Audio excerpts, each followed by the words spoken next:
प्यारे बच्चों, आज मैं आप लोगों को क्लास 2 रिमझिम का 11वां पार्ट टेसू राजा बीच बाजार इसका मैं फुल एक्सप्लेनेशन करने जा रही हूँ। और इससे पहले बच्चों मैं क्लास 2 रिमझिम का सारा वीडियो बना चुकी हूँ। फुल एक्सप्लेनेशन, समरी और क्वेश्चन आंसर सबको मैं बहुत ही अच्छे से समझा कर पढ़ाई हूँ। तो उन सबको देखने के लिए आप ऊपर दिए गए आई बटन पर क्लिक करके देख सकते हैं, या नीचे दिए गए डिस्क्रिप्शन बॉक्स में देख सकते हैं, या प्लेलिस्ट में जाकर देख सकते हैं। और बच्चों, आप मुझे इंस्टाग्राम, फेसबुक और ट्विटर पर भी फॉलो कर सकते हैं। तो पाठ शुरू करते हैं। टेसू राजा बीच बाजार। टेसू राजा बीच बाजार कविता क्या है बच्चों? लोकगीत पर आधारित कविता है। इसमें कवि कहते हैं कि टेसू राजा बाजार में अनार ले रहे हैं। अनार क्या होता है? एक तरह का फ्रूट होता है। वह पूछते हैं कि अनार में दाने कितने हैं? तो उन्हें उत्तर मिलता है कि जितने कंबल में खाने हैं। मतलब कंबल जो होता है, ब्लैंकेट, उसमें कितने बॉक्स के जैसे बने होते हैं। अब कंबल में कितने खाने हैं, बॉक्स हैं, इसका उत्तर भेड़ क्यों देगी? एक झुंड में भेड़ें कितनी होती है? ठीक उतनी जितनी एक पेड़ पर पत्तियां होती है। टेसू राजा फिर पूछते हैं कि एक पेड़ पर पत्ते कितने होते हैं? तो उत्तर मिलता है कि जितने गोपी के घर कपड़े होते हैं। लत्ते मतलब फटे पुराने कपड़े हैं। गोपी के घर पर कपड़े कितने कपड़े हैं? जितने कलकत्ते में कुत्ते हैं। 20,23,000 दाने वाला एक अनार है। इतना सुनते ही क्या करता है टेसू राजा जो है, कहने लगता है कि लाओ 4 अनार मुझे दे दो। तो यही है बच्चों कविता। तो मैं अभी कविता शुरू करती हूँ बच्चों। टेसू राजा बीच बाजार, खड़े हुए ले रहे अनार। इस अनार में कितने दाने? जितने हो कंबल में खाने। कितने हैं कंबल में खाने? भेड़ भला क्यों लगी बताने। एक झुंड में भेड़ें कितनी? एक पेड़ पर पत्ती जितनी। एक पेड़ पर कितने पत्ते? जितने गोपी के घर लत्ते। गोपी के घर लत्ते कितने? कलकत्ते में कुत्ते जितने। 20,23,000 दाने वाला एक अनार। टेसू राजा कहे पुकार, लाओ मुझको दे दो 4। तो यही था बच्चों कविता। और अभी मैं आपको इसका व्याख्या समझाऊंगी। टेसू राजा बीच बाजार, खड़े हुए ले रहे अनार। इस अनार में कितने दाने? जितने हो कंबल में खाने। तो टेसू राजा जो हैं बीच बाजार में अनार लेने के लिए खड़े हुए हैं। टेसू कोई राजा हैं जो कि बीच बाजार में अनार लेने के लिए खड़े हैं। तो यहाँ देखते हैं ना, टेसू राजा बीच बाजार खड़े हुए ले रहे अनार। तो कवि कहते हैं कि टेसू राजा जो है बीच बाजार में अनार लेने के लिए खड़े हुए हैं। इस अनार में कितने दाने? जितने हो कंबल में खाने। तो वह पूछ रहे हैं कि अनार में कितने दाने हैं? तो उन्हें उत्तर मिलता है कि जितने कंबल में खाने हैं। मतलब कंबल में जो बॉक्स के जैसे बने होते हैं, उसी को कहा जाता है खाने हैं। उतने ही अनार में दाने। अब देखिए दूसरे पैराग्राफ में क्या बोल रहे हैं, कवि बोल रहे हैं कि कितने हैं कंबल में खाने। भेड़ भला क्यों लगी बताने। एक झुंड में भेड़ें कितनी? एक पेड़ पर पत्ती जितनी। अब एक कंबल में कितने खाने होते हैं? कितने हैं कंबल में खाने। तो अब एक कंबल में कितने खाने होते हैं? भेड़ भला क्यों लगी बताने। वह भला भेड़ क्यों बताएगी। एक झुंड में भेड़ें कितनी? एक पेड़ पर पत्ती जितनी। एक झुंड में भेड़ें कितनी होती है? एक झुंड में भेड़ें उतनी होती है जितनी एक पेड़ पर पत्तियां होती है। एक पेड़ पर कितने पत्ते? जितने गोपी के घर लत्ते। गोपी के घर लत्ते कितने? कलकत्ते में कुत्ते जितने। तो यहाँ देखिए, एक पेड़ पर कितने पत्ते? जितने गोपी के घर लत्ते। तो एक पेड़ पर कितने पत्ते होते हैं? कवि कहते हैं कि एक पेड़ पर उतने पत्ते होते हैं जितने गोपी के घर फटे पुराने कपड़े होते हैं। गोपी के घर लत्ते कितने, कलकत्ते में कुत्ते जितने। गोपी के घर कितने कपड़े हैं? ठीक उतने जितने कलकत्ते के शहर में कुत्ते हैं। 20,23,000 दाने वाला एक अनार, टेसू राजा कहे पुकार, लाओ मुझको दे दो चार। तो यहाँ पर कवि कह रहे हैं कि 20,23,000। तो कवि कहते हैं कि राजा को इस बार जवाब मिलता है कि एक अनार में 20,23,000 दाने हैं। कितने हैं? एक अनार में 20,23,000 दाने वाला एक अनार है। तो टेसू राजा कहे पुकार, लाओ मुझको दे दो चार। तो इस पर राजा कहता है कि लाओ मुझे दो चार अनार मुझे दे दो। तो यही था बच्चों कविता। तो आशा है आपको अच्छी तरह से कविता समझ में आ गया होगा और मैं अभी एग्जाम के लिए आपको प्रश्न उत्तर पढ़ाऊंगी। टेसू राजा बीच बाजार। टेसू राजा बीच बाजार क्या है बच्चों? टेसू राजा बीच बाजार जो है वह निरंकार देव सेवक जी द्वारा लिखा गया लोकगीत है। लोकगीत क्या होता है? जहाँ हम लोग रहते हैं खासकर गांव में, तो वहाँ पर देखिएगा लोग अपने ही भाषा में गाना तैयार करते हैं, गीत तैयार करते हैं, तो उसी को लोकगीत कहा जाता है। तो टेसू राजा बीच बाजार जो है एक लोकगीत है, तो उसको लोग गाते हैं। तो उसका इसमें देखिए सार बताया गया है, मतलब कविता आप अच्छी तरह से समझ पाएंगे, इसके लिए कविता का सारांश आप समझ लीजिए। तो मैं अभी आपको इजी रूप में एक्सप्लेनेशन करने जा रही हूँ कविता का सार। इस कविता के रचनाकार कौन है? निरंकार देव सेवक जी हैं। टेसू राजा बीच बाजार कविता लोकगीत पर आधारित है। इसमें कवि कहते हैं कि टेसू राजा बाजार में अनार ले रहे हैं। टेसू राजा जो है क्या ले रहे हैं? बाजार जाकर अनार खरीद रहे हैं। वह पूछते हैं कि अनार में दाने कितने हैं? तो उन्हें उत्तर मिलता है कि जितने कंबल में खाने होते हैं, मतलब कंबल जो होता है उसमें बॉक्स बॉक्स के जैसा बना हुआ खाने होते हैं, उतना ही उसमें दाने हैं। अब कंबल में कितने खाने हैं? तो इसका उत्तर भेड़ क्यों देगी? एक झुंड में भेड़ें कितनी होती है?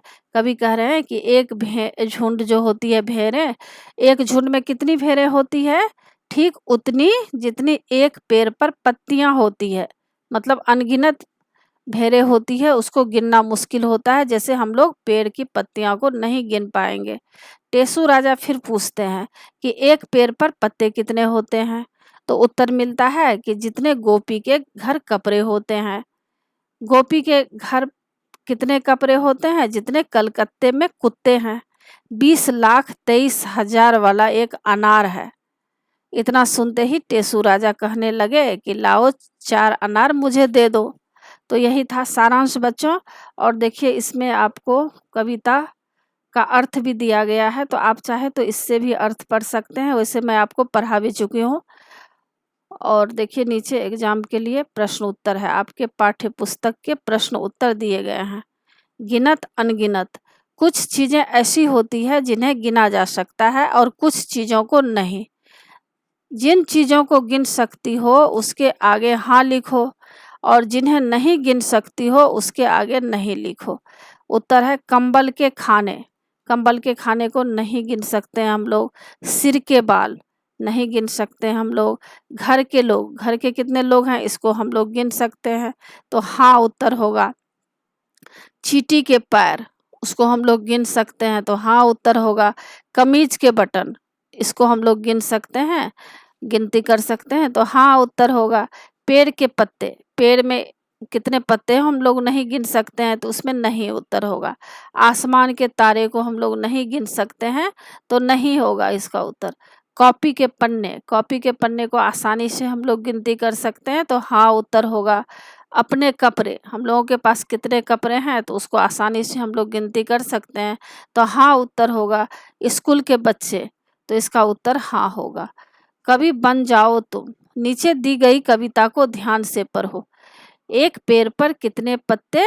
जितने गोपी के घर लत्ते। गोपी के घर लत्ते कितने? कलकत्ते में कुत्ते जितने। अब तुम कविता को आगे बढ़ाकर लिखने की कोशिश करो। उत्तर, कलकत्ते में कुत्ते कितने, आसमान में तारे जितने। तुम्हारा अंदाजा 20,23,000 दाना वाला एक अनार। क्या सचमुच अनार में इतने दाने होते हैं? प्रश्न है। उत्तर, नहीं, अनार में सचमुच में इतने दाने नहीं होते हैं। अंदाजे से बताओ, एक अनार में कितने दाने होते होंगे?